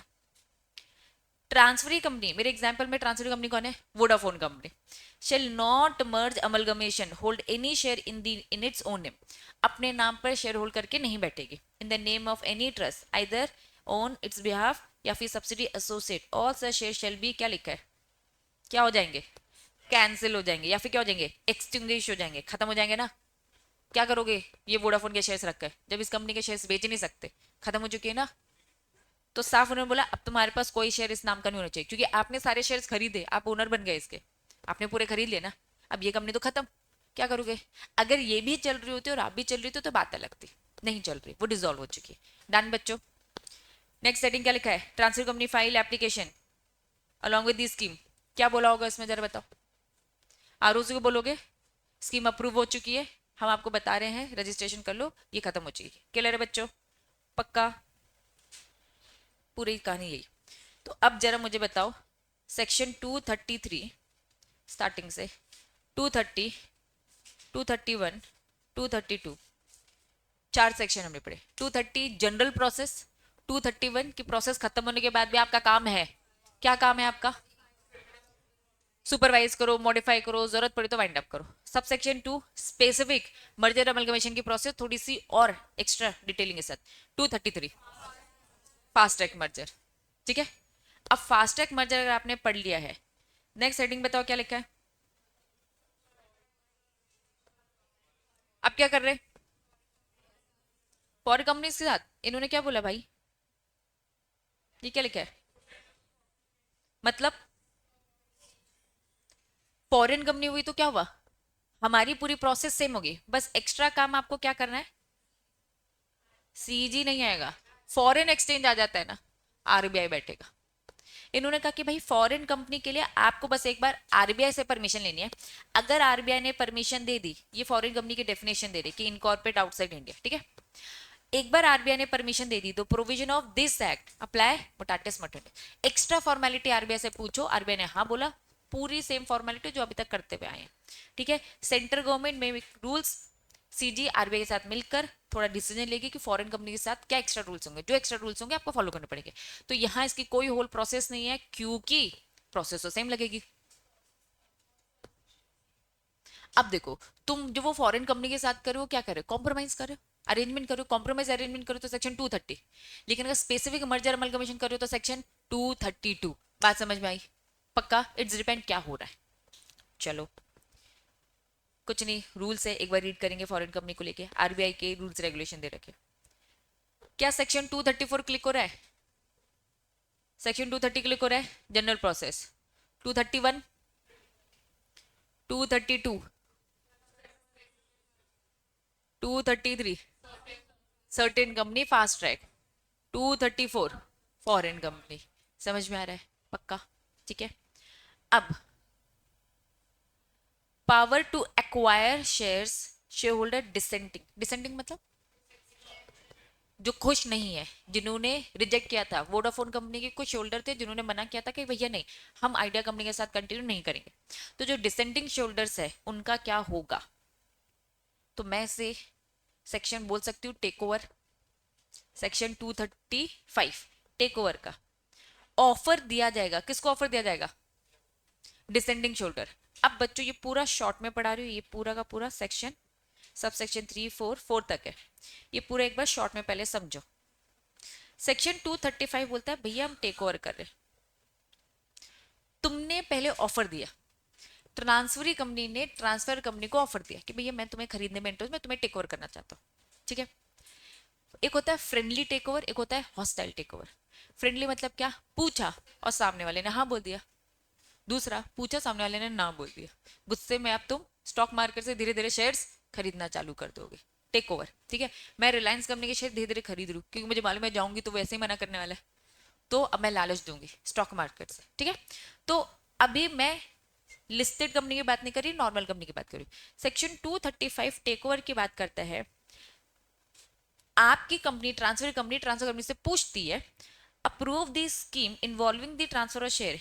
कितने होल्डर्स ने हाँ बोल दिया, 90% लोगों ने हाँ बोल दिया भाई, मतलब सहमति है ना, टेक ओवर मतलब फ्रेंडली तरीके से हो रहा है।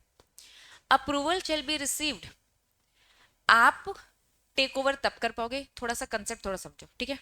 अगर आपकी ट्रांसफर कंपनी ने ट्रांसफर कंपनी से पूछा कि हम आपको खरीदना चाहते हैं और तुम्हारी मीटिंग में रेजोल्यूशन पास होता है उसमें 90% हाँ बोलते हैं, तो बाकी के जो 10% बेचारे लोग हैं, ये लोग इनसे जबरदस्ती 10% के शेयर्स भी खरीद लेंगे।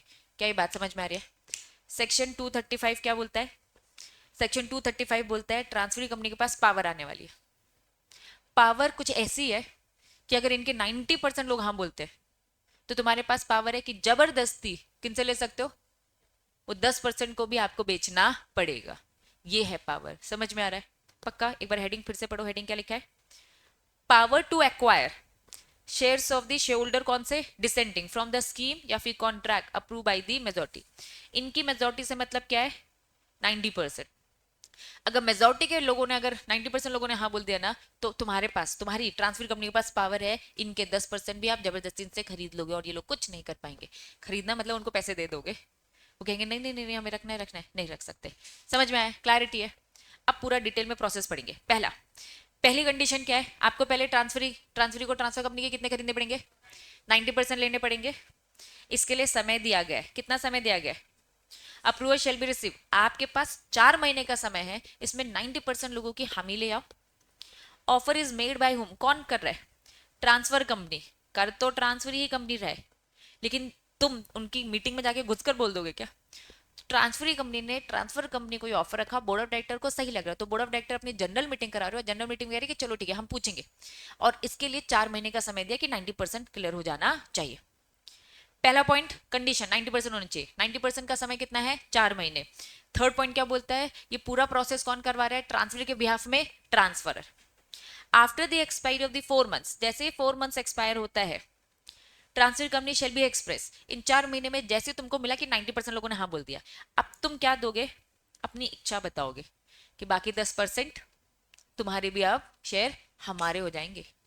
तो प्लीज आप 2 महीने के अंदर अंदर to acquire the remaining share dissenting shareholder अपना व्यू एक्सप्रेस करो। 2 महीने का समय है कि बाकी 10% लोगों को बताओगे। 10%, 90% ने हाँ बोल दिया, तुम अकेले इस कंपनी में बैठ के क्या ही करोगे, चलो बच्चे बच्चे हो तुम भी हमें दे दो।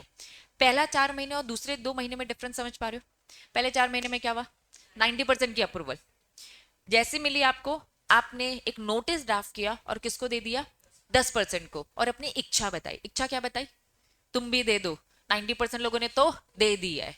इट इज जस्ट लाइक है ना, प्रॉपर्टी है, आजू बाजू की सारी प्रॉपर्टी खरीदी, एक दो प्रॉपर्टी बचती है, उसको बोलते भाई सबने बेच दे, तू अकेला लेके क्या करेगा, तू भी बेच दे, बड़ा बिल्डर, यहाँ पे हम एक मॉल खड़ा करने वाले, ठीक है। तो उसको अपनी इच्छा बताई, तुमने इच्छा बता दी। डिसेंटिंग शोल्डर कौन है भैया, डिसेंटिंग, वो 10% के लोग एकदम नाखुश है, उनको इतना गुस्सा भरा हुआ है, वो कह रहे नहीं भैया हम कोर्ट तक जाके लड़ेंगे, हम नहीं बेचेंगे अपनी प्रॉपर्टी। ये क्या बोल रहे हैं, हम नहीं देंगे अपने शेयर्स, कहाँ जाके शिकायत करेंगे, हमारा कोर्ट तो क्या होता है भाई, एनसीएलटी होता है। तो 1 महीने का समय है कि भाई आपने जैसे दिया यहाँ पर 2 महीने का नोटिस कि 2 महीने में हम आपके ले लेंगे, तो आपको जल्दी से जल्दी एक्शन लेना है। 1 महीने के अंदर आप एनसीएलटी के पास लेके चले जाते हो तो ये शांत हो जाएंगे, क्योंकि अभी केस चलेगा। वो बताएंगे कि भैया ये मर्जर सही नहीं हो रहा है, ये टेक ओवर सही नहीं हो रहा, कुछ गड़बड़ी है उसमें, जो भी है एनसीएलटी में मेरे पास आके शिकायत करते हो, तुम लोग आके शिकायत करते हो 1 महीने। तुम अगर 1 महीने में शिकायत नहीं करे तो तुम्हारे शेयर जबरदस्ती ये लोग ले लेंगे। क्या बातें समझ में आ रही है, जबरदस्ती कैसे होगी, ये पूरा का पूरा पैसा आपके ट्रांसफर कंपनी का अकाउंट में रखेंगे, जब आप आओगे आपको पैसे दे दिए जाएंगे और आपके शेयर जीरो रखे रहो अपने पास, दे नहीं रहे हो ना, वो शेयर खत्म हो जाएंगे, जीरो हो जाएंगे, रखकर फॉर्मेलिटी बस करो, क्योंकि अकाउंट में रखा पैसा अच्छा ये है, शेयर दे दो आकर और बदले में क्या लेकर जाओ, अपने पैसे लेकर जाओ, ना खुश लोग हो ना। बात समझ में आ रही है। After the order of the NCLT ने तुम्हारे नाखुश लोगों की बातें सुनी, ट्रांसफर कंपनी और रजिस्टर, उसके बाद उसे लगता है कि नहीं भाई तुम बेकार में जिद कर रहे हो, आपको 10% दे देने चाहिए। After the hold order of the NCLT, transfer company कौन है, आप हो, transfer company can register the transferee company as the holder, अपना एक रजिस्टर निकालेंगे, कहेंगे 10% शेयर भी इनके हो गए। समझ में आ रहा है, हम प्रोसेस पढ़ रहे वापस।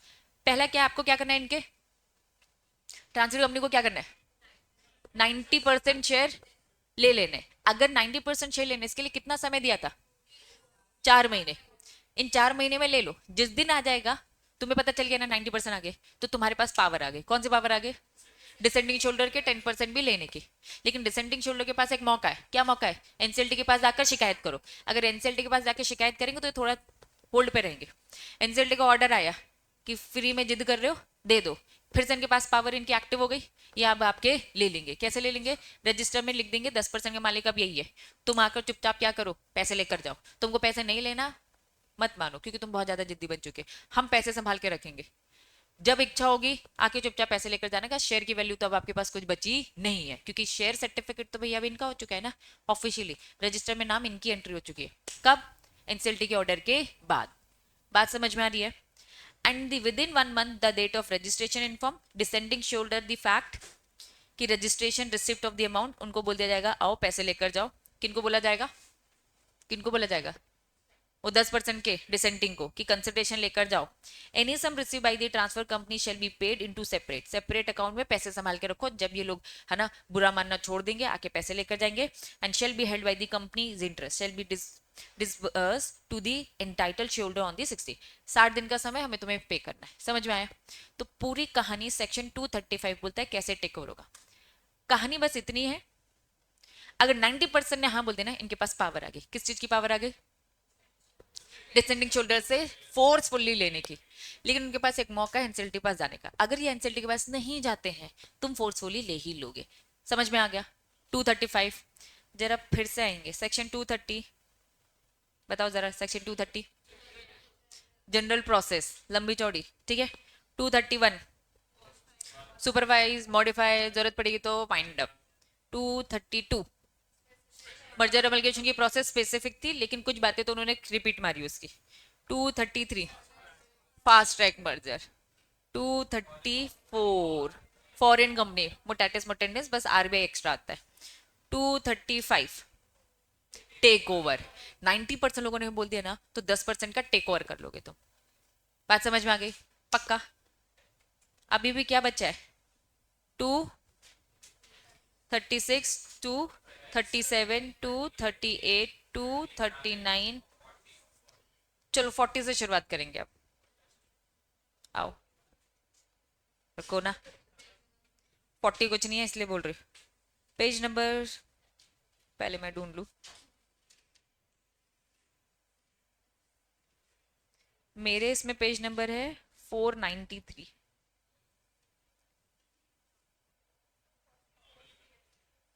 हाँ हाँ हाँ, रुक तो जा।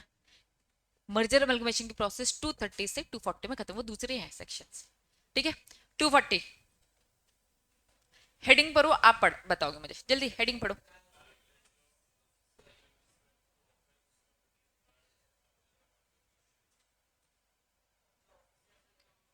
हेडिंग से समझ में आ गया तो वेरी गुड, नहीं तो अंदर का कंटेंट पढ़ो। पक, क्या लिखा है बताओ। अगर मर्जर से पहले कुछ भी ऑफिसर ने, है ना, फ्रॉड गलत काम कुछ भी किया है, डिफॉल्ट किया है, तो मर्जर होने के बाद भी वो लाइबल रहेगा। हम ये मानेंगे अमलगमेशन से पहले, कंटिन्यू आफ्टर दी मर्जर, जब भी केस खुलेगा तो उसके लिए वो लाइबल। सेक्शन 240 क्लिक हो गया। चलो अब क्या है सेक्शन 239, क्या लिखा है? वोडाफोन कंपनी आइडिया के साथ मर्ज हो गई। अब वोडाफोन कंपनी के पुराने रिकॉर्ड भी तो थे ना, संभाल के रखने पड़ेंगे। कब तक? कब तक? बुक्स पेपर अमलगमेटेड जो भी हुआ है, shares have been acquired by another company जो भी हुआ, without prior concern of the central government. इन्होंने कहा कि देखो वोडाफोन कंपनी के सारे डॉक्यूमेंट आइडिया कंपनी तुमको संभाल के रखना है। मर्जर से पहले जितने भी डॉक्यूमेंट थे सब आपको चुपचाप संभाल के रखना है। आप उसे कभी भी डिस्पोज ऑफ नहीं कर पाओगे विदाउट सीजी की परमिशन। विदाउट सीजी की परमिशन। जिस दिन आप कहोगे कि डिसॉल्व करना है उस दिन आपको क्या करना पड़ेगा?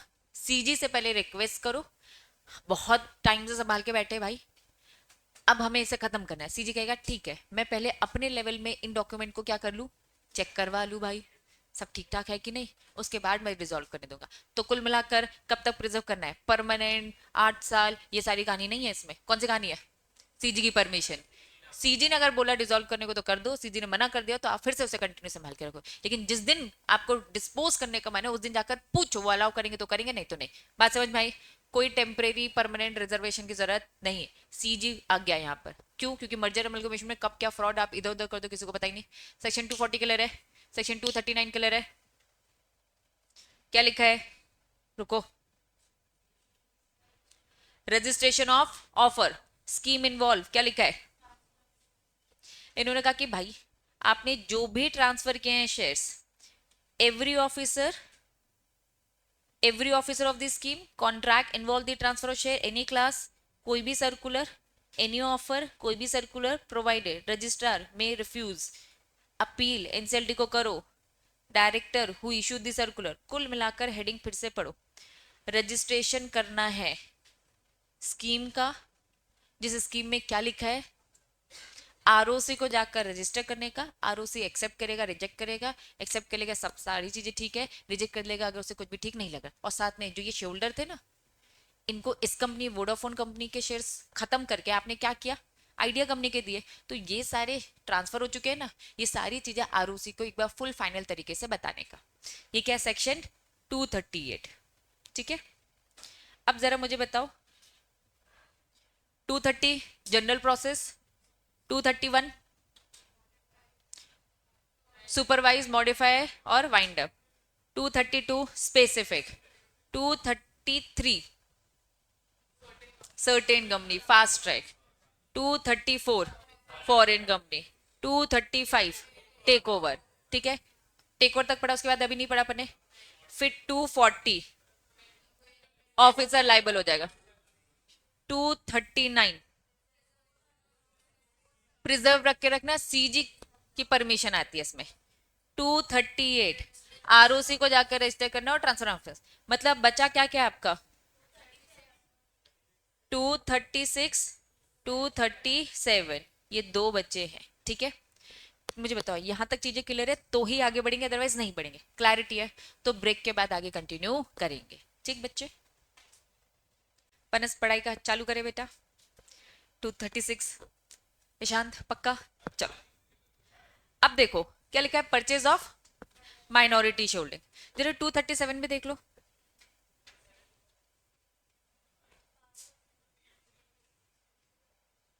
चलो 237 क्या देख लिया हमने, सीजी के पास पावर है। अब थोड़ा समझो, 236 बोलता है माइनॉरिटी शेयर होल्डर, दो ऑप्शन है।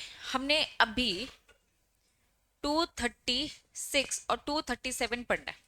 237 बोलता है भैया सीजी के पास बहुत स्ट्रांग पावर है, सीजी को अगर लगेगा ना भैया तुम कंपनी आपस में मर्जर हो जाओ, तो ऐसा ऑर्डर दे देगा और आपको मर्ज करना पड़ेगा। सोचो सीजी के पास ऐसी पावर, हाँ।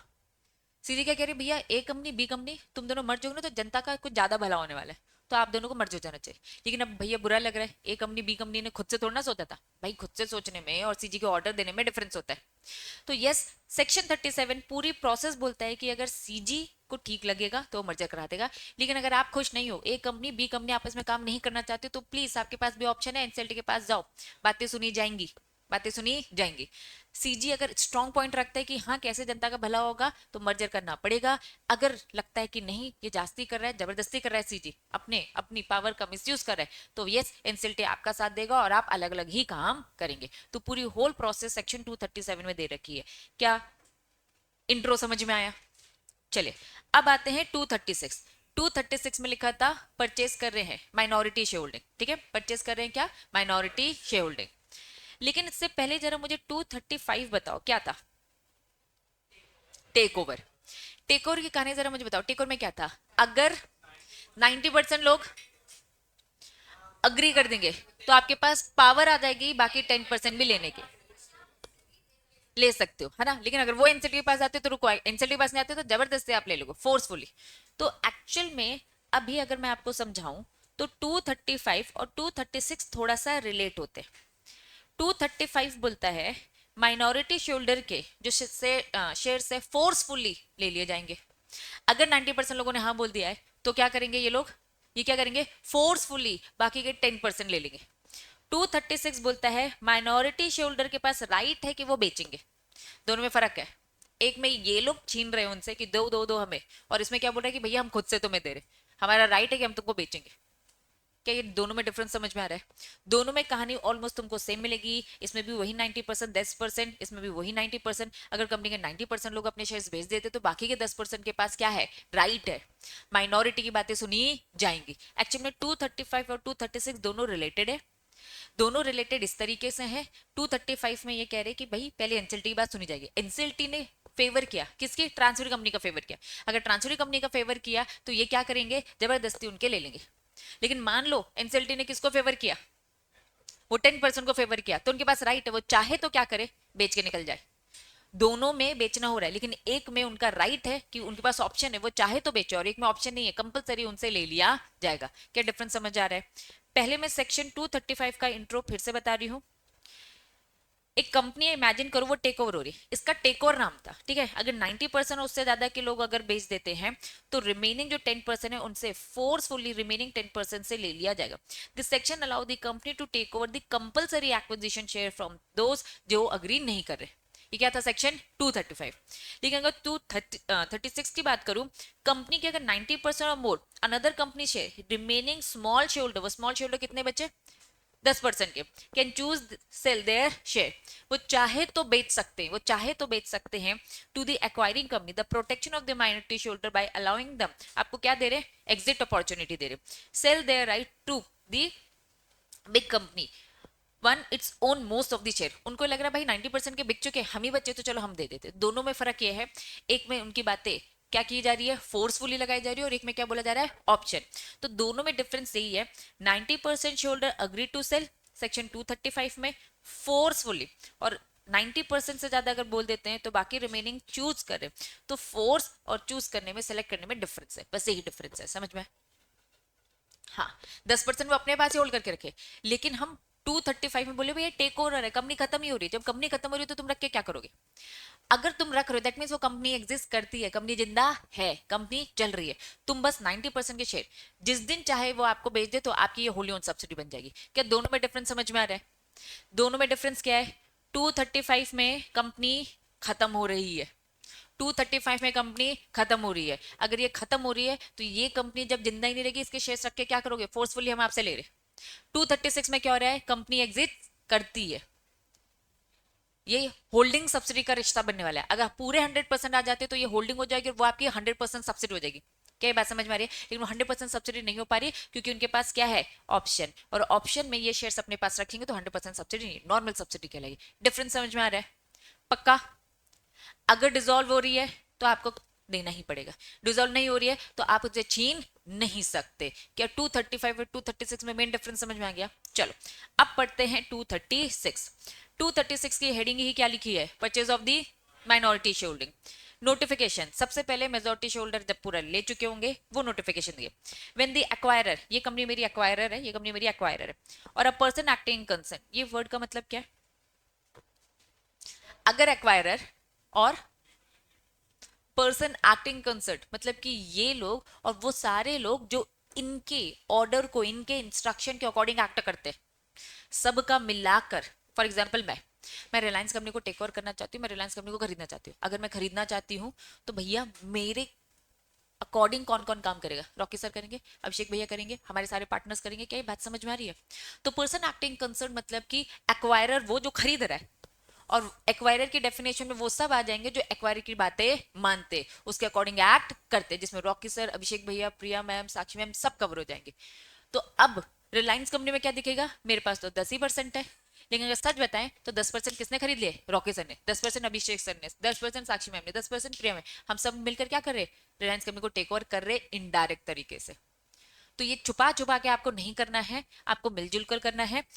सॉरी, आपका मिला जुला माना जाएगा और आप पे एक्शन लिया जाएगा अगर आप छुपा के कर रहे हैं। ठीक है, चलो। एक्वायरर और person acting concern with them, हमने एक्वायरर और पर्सन एक्टिंग कंसर्न का देखा और सबका मिलाकर क्या देखा? कितने शेयर्स आ चुके हैं आपके पास? 90% और more of the company issue equity share capital. Though the amalgamation, exchange ratio, conversion, any other means, they acquired the notify the company for their intention. अब आप इनको अपना इंटेंशन बताओगे कि देखो 90% आ चुके हैं, बाकी के 10% भी हम खरीदना चाहते हैं, लेकिन कंपनी एग्जिस्ट करेगी। मैं रिलायंस कंपनी को डिसॉल्व नहीं कर रही हूँ, मैं 90% के शेयर्स लेने के बाद रिलायंस कंपनी को एग्जिट करवा रही हूँ। ठीक है, वो एग्जिस्टिंग रहेगी, तो बाकी के 10% के पास ऑप्शन है। क्या ऑप्शन है? वो चाहे तो क्या कर दे, हमें बेचे, तो हम उन्हें नोटिस देंगे और नोटिस देकर क्या बोलेंगे कि प्लीज आप अपने शेयर्स हमें बेच दीजिए। लेकिन क्या फोर्सफुली कर सकते? अगर मैं डिसॉल्व करूं तो फिर फोर्सफुली हो, क्योंकि कंपनी बचेगी नहीं तो लेना ही पड़ेगा ना बच्चों। चलिए, तो यहां पे उन्होंने बोला ऑफर, माइनॉरिटी शेयर को हम क्या देंगे? Offer. The acquirer, single acquirer नहीं होगा, एक्वायर के साथ कौन होगा? Person acting in concern must offer to purchase the equity share, minority share at a price. ये प्राइस कौन डिसाइड करेगा? एक रजिस्टर्ड वैल्यू रहेगा जो सही प्राइस कैलकुलेट करेगा, उसी प्राइस में हम उसे खरीदेंगे। This ensure the minority share receive the fair valuation. ये हम क्यों कर रहे हैं? क्योंकि वो सही प्राइस में बिके। पहला क्या बोल रहा है? 90% लोगों ने खरीद लिया। दूसरा क्या बोल रहा है? 90% लोगों ने खरीद ली, 90% लोगों की अगर शेयर्स आपके पास आ गए तो आप अपनी इच्छा बता रहे हो बाकी के 10% को कि हम आपके खरीदना चाहते हैं, आपके पास ऑप्शन है। सेकंड में क्या बोला? आपके पास ऑप्शन है। अब माइनॉरिटी शेयरहोल्डर इस ऑप्शन को यूज करेंगे। In addition to the offer made by the acquirer, minority shareholder can, क्या लिखा है? Voluntary, voluntary offer their share for the sale to the majority. वो चाहे तो इसको ऑप्शन ले वॉलेंट्री, आप इसे फोर्स नहीं करोगे। क्यों उन्होंने ये टर्म यूज किया वॉलेंट्री? क्योंकि इससे पहले वाले सेक्शन में क्या था? कंपलसरी। इन्होंने क्या बोला? भैया हम तो लेंगे, तुम जाओ शिकायत करो एनसीएलटी में। एनसीएलटी ने अगर ट्रांसफर कंपनी को फेवर कर दिया, पहले तो था ही, अगर आप शांत बैठो तो भी फोर्सफुली ले सकते हैं, एनसीएलटी के पास जाएंगे और थोड़े टाइम के लिए रुकेंगे, लेकिन जैसे उनका फेवर में आता है तो ट्रांसफर कंपनी फिर से फोर्सफुली उनका ले लेगा। और फोर्सफुली कैसे ले लेता है? रजिस्टर में नाम बदल गया, तुम सर्टिफिकेट दो नहीं दो, तुम्हारे पास जीरो है, वो सर्टिफिकेट की वैल्यू ही नहीं बची, फोर्सफुली था ना। तो यहाँ पे voluntary. This option, this option is available at the same price determined by the register value. जो ये ऑप्शन होगा रजिस्टर वैल्यू ने जो बोला है उसी प्राइस में होगा। अब जो ये डिपॉजिट कर देना, जो परचेज अमाउंट है, पैसा जो आप देना चाहते हो, इसे डिपॉजिट कर दो। जो मेजॉरिटी शेयर होल्डर है, डिपॉजिट द टोटल वैल्यू एक सेपरेट अकाउंट में रखो। सेम उसमें भी यही हो रहा था, सेपरेट अकाउंट में रखो, जब वो आएंगे उनको दे दो। Bye the company who shares being transfer at least 1 year तक, और मस्ट बी कब कर देना डिसबर्स। सेम बात है बच्चा, 235 236 सारी चीजें सेम कहेगा कि भैया हम आपको ऑप्शन दे रहे हैं, वो कह रहे मैं जबरदस्ती लूंगा। ये कह रहे भैया प्राइस, वो भी बोल रहा है प्राइस, वो कह रहे सेपरेट अकाउंट में, ये भी बोल रहा है सेपरेट, सारी चीजें सेम, बस डिफरेंस क्या है, वॉलंटरी और फोर्सफुली। ठीक है। Role of the company, transfer agent, ये ट्रांसफर कंपनी है, तुमने पैसा ट्रांसफरर कंपनी को दे दिया, अब ट्रांसफर तुम एजेंट वाला रोल प्ले करोगे, तुम्हारी रिस्पॉन्सिबिलिटी है अपने शेयरहोल्डर्स को क्या देने का, पैसा देने का। सेम वहां पर भी यही बातें थी। Company who shares being transferred, ठीक है, जैसे कि ये आइडिया कंपनी थी और ये वोडाफोन कंपनी थी, वोडाफोन कंपनी के अकाउंट में पैसे डाल दिए, वोडाफोन कंपनी, तुम्हारी रिस्पॉन्सिबिलिटी अपने शोल्डर तक पैसा पहुंचाने की। Transfer agent ensuring the proper payment is made to minority shareholder, facility सारी प्रोवाइड है उनको, company take the responsibility receiving paying the purchase amount to the minority. अब कैंसिलेशन या फिर untransfer share, if the minority share fail to physical deliver, वो देना चाहते हैं लेकिन फिजिकली नहीं डिलीवर कर पा रहे their share within the specified time, तो share certificate held by them will be deemed, ये कह रहे हैं कि हमें है, हमारी इच्छा है लेने की, लेकिन हम फिजिकल डिलीवरी नहीं कर पा रहे, तो एक काम करेंगे जो फोर्सफुली में करे थे। क्या करते फोर्सफुली में, रजिस्टर में नाम बदला, अलग से सर्टिफिकेट देने की जरूरत नहीं, सर्टिफिकेट जो तुम्हारे पास रखा है वो क्या हो गया, कैंसिल। यहाँ पे सारी चीजें सहमति से हो रही है, म्यूचुअल कंसेंट से हो रही है कि भाई नहीं दे पा रहे, कोई बात नहीं, सर्टिफिकेट रखो, कहीं रखा होगा जिस कारण से फिजिकल नहीं पहुंचा पा रहे हो, हम आपका वो सर्टिफिकेट ही कैंसिल कर देंगे, उसकी वैल्यू नहीं रहेगी। ठीक है। द कंपनी कैन इशू नया सर्टिफिकेट, किसको मिल जाएगा, ट्रांसफर कंपनी को मिल जाएगा। राइट ऑफ दी, कौन है भाई, कौन होता है डिजीज, मर गया, इनएक्टिव, नहीं active. If the minority share holder not actively participate, उसको पता ही नहीं है कि कुछ ऐसा हो रहा है, ठीक है, रिटेन द राइट, भैया उसके पास ये राइट रिटेन रहेगा। ठीक है, कब तक के लिए, 3 साल तक का वेट करेंगे, भैया आ जाओ आ जाओ आ जाओ, हम तुम्हें ऑप्शन दे रहे, उसको पता ही नहीं, दिन दुनिया से उसे खबर ही नहीं, गुमशुदा इंसान है, या तो वो मर चुका है या तो वो एकदम इनएक्टिव है। शाश्वत तेरी तरफ इशारा कर रहा है ये, इनएक्टिव बोल रहा है तुझे, अब पता नहीं इनएक्टिव बोल रहा है क्या बोल रहा है पता नहीं, है ना। चलो, हायर प्राइस कंसिडरेशन ध्यान दो, if shares of the minority share were previously acquired, अगर हमें पता चलता है कि भाई नेगोशिएशन से आपने पिछले जितने भी एक्विजिशन है अच्छे खासे प्राइस में दिए थे, तो इनको उससे कम में तो मत देना, majority share holder additional compensation देगा प्रोराटा बेसिस में वापस। हमें पता चला किसी को आपने हायर प्राइस में दिया और इनको कम प्राइस में दे रहे हो, तो आपने कम प्राइस तो दे दिया इनको, हाई प्राइस पता चलता है तो बाकी जितना डिफरेंस होगा एडिशनल पेमेंट आपको करनी पड़ेगी, क्योंकि भैया क्यों भेदभाव कर रहे हो इनके साथ। ठीक है। Continue application. If the majority shareholder fail to acquire all the minority shareholder, provision of this section continue to apply remaining minority, even if company का डिलीज भी होती है फिर 1 ईयर, जो भी स्पेसिफाइड टाइम जो भी लैप्स बोल रखा है। और फाइनली एक्सप्लेनेशन बोलता है, क्या है एक्वायरर और पर्सन एक्टिंग कंसर्न, एक्वायरर जो शेयर एक्चुअल में खरीद रहा है और उसके कहे अनुसार जो भी पैरेलली उसके आजू बाजू लोग हैं, मैंने कहा मुझे रिलायंस कंपनी को टेक ओवर करना है तो चलो मेरी हेल्प करो, तो मेरी बातों के अकॉर्डिंग जो एक्ट करता है that was person acting in concern. समझ में आ रहा है पक्का। सेक्शन 236 क्या बोला, ये बोला भैया 235 और 236 दोनों 90% सेम, 10% अलग क्या था, ये फोर्सफुली करवा रहा है भाई और ये वॉलेंट्री करवा रहा है। ठीक है। अब इसमें एक्स्ट्रा बातें बस हमने ये पढ़ी कि भैया अगर कोई इनएक्टिव है, बंदा मर गया, तो हम 3 साल का वेट कर रहे हैं, प्राइस के लिए हम वैल्यूएशन प्रॉपर देख रहे हैं, रेस्ट वैल्यू, ये सारी बातें। तो ये मैंने यहाँ पे आपको सिंपल प्रेजेंटेशन में पढ़ाया, यही चीज आपको दिख रही है यहाँ पर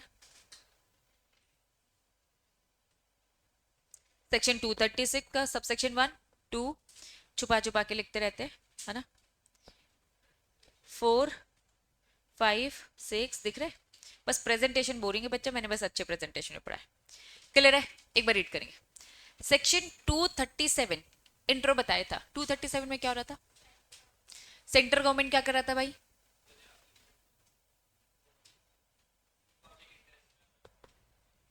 पब्लिक इंटरेस्ट में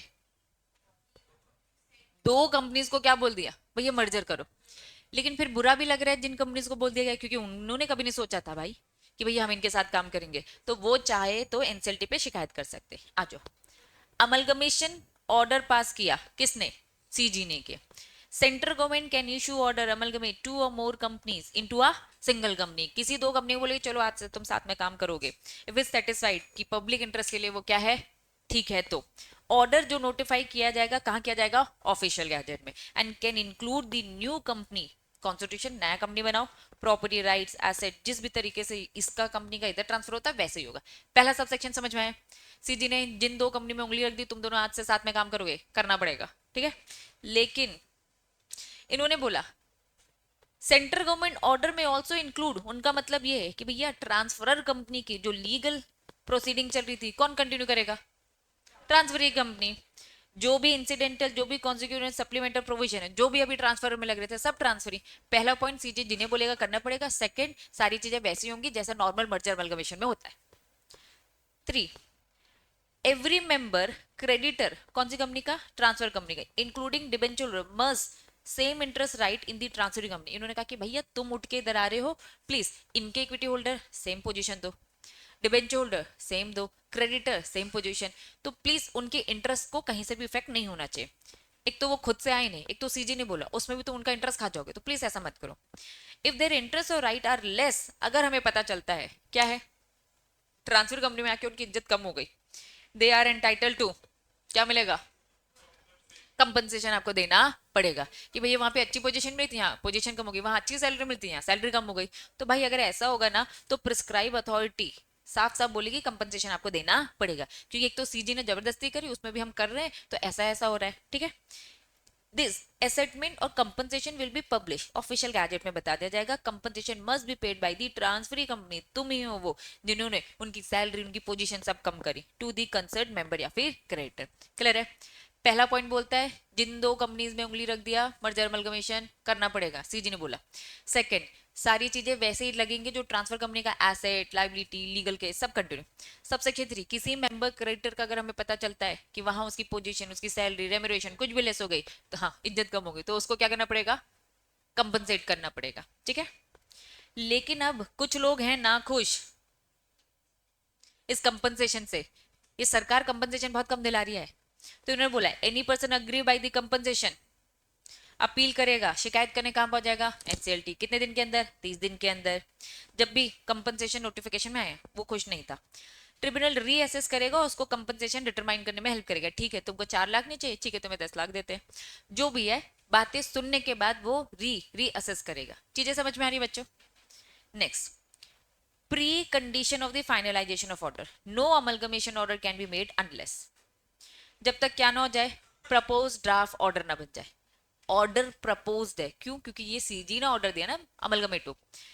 अमलगमेशन तब तक नहीं होगा जब तक आप ये फॉर्मेलिटी कॉपी दो पहले तो, ईच कंपनी, जिन दो कंपनी में उंगली रख के बोला ना तुम आज से काम करोगे, तो प्लीज उनको पहले ऑर्डर दे दो कि तुम क्या बोलने वाले हो। The time for filing appeal, और साथ में क्या दे दो, अपील करने का टाइम भी दे दो, जो भी हमने सबसेक्शन 4 में पढ़ा, हैज एक्सपायर, और एनी अपील तुमने जो भी रिजॉल्व कर रखा है। अमलगमेशन नहीं होने देंगे सीजी जो करवा रहा है, पहली बात, जब तक क्या ना मिल जाए दोनों कंपनी को ड्राफ्ट फॉर्म चाहिए कि कैसे आगे काम करेंगे। दूसरा, अगर उन्होंने अपील कर रखी है चाहे वो कंपनसेशन को या फिर अदरवाइज हो कि भैया नहीं होना, तो इस अपील का वेट किया जाएगा। Central government review consider by suggestion and objection receive by the company, जब तक शेयरहोल्डर क्रेडिटर का सजेशन चल रहा है कि नहीं भाई ये ठीक नहीं लग रहा है, ये करना चाहिए, government will be allowed 2 months from the date of receiving the draft copy, हम 2 महीने का समय देंगे कि ऑब्जेक्शन जिसको रेज करना है वो ऑब्जेक्शन रेज कर ले। सीजी ने बोला तुम दोनों के साथ में काम करना है, हमने तुम्हें समय दिया 2 महीने का, जो जो ऑब्जेक्शन रेज करना है सीजी बात सुनेगी, ठीक लगेगा तो वो मना कर देगी, नहीं ठीक लगेगा तो वो आगे कंटिन्यू करेगी, मर्जर करना पड़ेगा। फिर फाइनली ऑर्डर पास हो गया कि भैया तुमको तो अब साथ में काम करना है, अपील अपील भी सब रिजेक्ट हो गए, तो सीधा कहां लेकर जाएंगे, पार्लियामेंट के सामने, क्योंकि सीजी है must ensure that copy of every order दोनों हाउस, लोकसभा राज्यसभा दोनों के सामने रखा जाएगा कि भैया ये दो कंपनी को साथ में काम करने का ऑर्डर दिया, वो एक बार फाइनल देखेगी, क्योंकि बच्चा सरकार एक बहुत बड़ा डिसीजन लेने जा रहा है, तो इसलिए पार्लियामेंट के भी सामने रखा जाएगा। क्या 237 समझ में आया। इस चैप्टर में सेक्शन 230 से लेकर सेक्शन 240 कंप्लीट मर्जर अमलगमेशन कैसे होता है ये आपको बताता है। अब यहाँ पे सेक्शन 230 से लेकर 240 पूरा कंक्लूड है। तुम नोटिस करोगे तो हर सेक्शन अपने आप में, ज्यादातर सेक्शन अपनी खुद की एक प्रोसेस बताते। कोई बोलता है भैया फास्ट ट्रैक प्रोसेस अलग चलेगी, कुछ बोलता है भैया गवर्नमेंट कंपनी अगर सरकार कह रही है भैया मर्जर करनी, उनकी प्रोसेस अलग, मर्जर अमलगमेशन की स्पेसिफिक अलग, जनरल अलग, और बीच में छोटी छोटी बातें। ठीक है, फटाफट सेक्शन 230 जनरल प्रोसेस, किसकी जनरल प्रोसेस, कॉम्प्रोमाइज अरेंजमेंट की। 231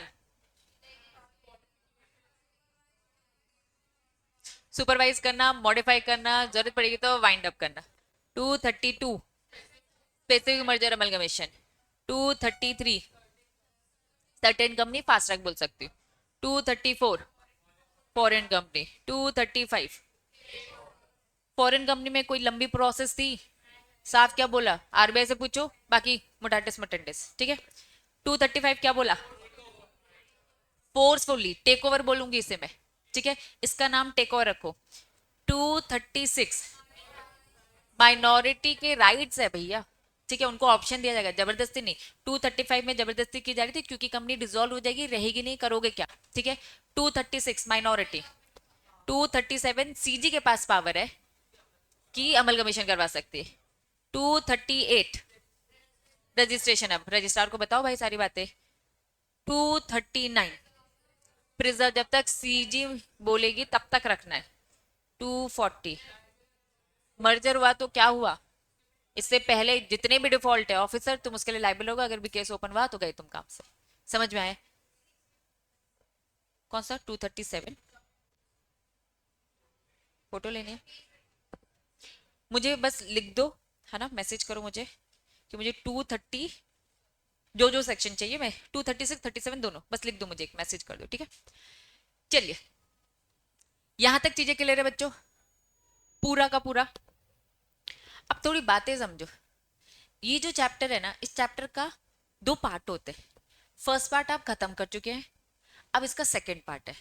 ठीक है, सेकंड पार्ट इसका ऑपरेशन मिसमैनेजमेंट है। क्या इससे पहले ऑपरेशन मिसमैनेजमेंट सुना है,